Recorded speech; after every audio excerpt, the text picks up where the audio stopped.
power of nostalgia is something I find to be really interesting. Just the fact that something you remember from your childhood can make you remember so much from your younger years and think fondly about them. Obviously, it can go the other way where it just becomes childhood trauma, but I've already done a video about my own childhood trauma, so go watch that video.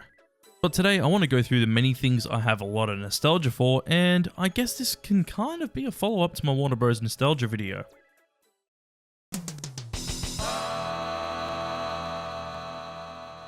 I think this was pretty expected if you've watched my videos, especially since I use this and the Sega Rally soundtrack in the background of my videos, as well as some other music.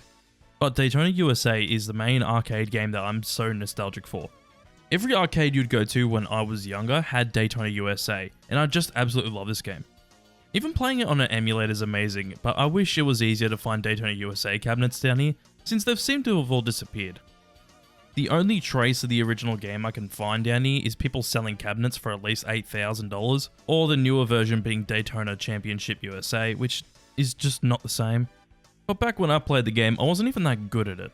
I just enjoyed it for how fun the game was, and even though the game is 30 years old next year, I think it's the best racing game of all time.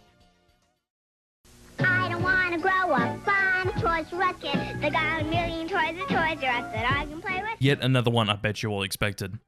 Or maybe not, since I assume that most of you know that I'm Australian, not American. But even down here in Australia, Toys R Us was the place to go as toy stores go, besides from the small Toy World shops.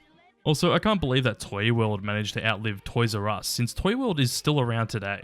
Obviously, I know that Toys R Us isn't completely gone, as they have online retailers now, but I have a lot of nostalgia for walking into a Toys R Us and just seeing what toys they had.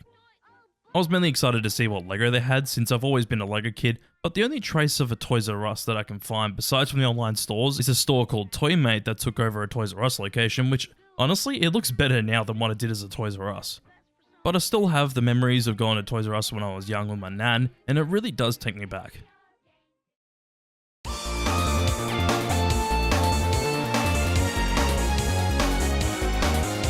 This is another entry where I use the soundtrack for the game in my videos, since the music in this game is the best in the franchise.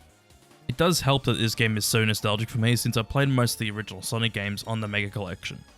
I played this on the original Xbox way too many times, and when I wasn't playing the original Sonic games, I'd be looking at the comic book covers and the extras. I really played this game way too many times, and honestly still play it now with an emulator, as this compilation of the classic Sonic games is really something special. The only unfortunate thing is that this doesn't have Sonic CD on it. I think they originally planned for it to be on this Mega Collection, but they couldn't add it for some reasons. Besides from that, it has everything else from 1991 up until about roughly 1995.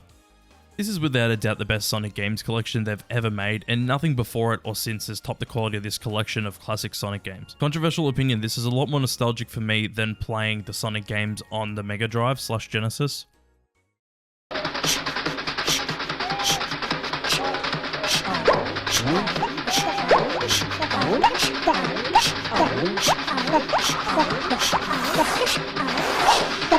The classic Australian kids entertainers, and it's kind of funny since they were kind of on my childhood trauma video.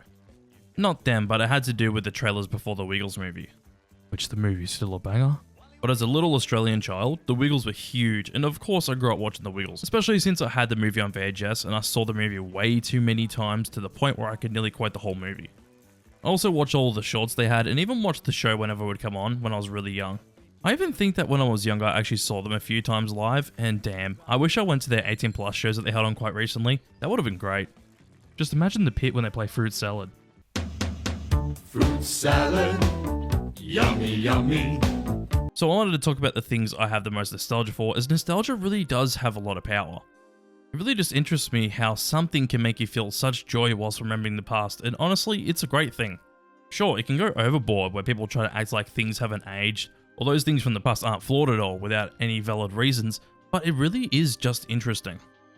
So I hope you all enjoyed this video. I know it's a short one, but I have a bigger video in the works at the moment, so I thought I'd get this out to you all whilst I'm working on that big video. But anyways, if you enjoyed the video, make sure to give it a like, and let me know your thoughts on the video down below in the comments. If you enjoy my content in general, make sure to subscribe as usual. But anyways, let's get straight into the shoutouts.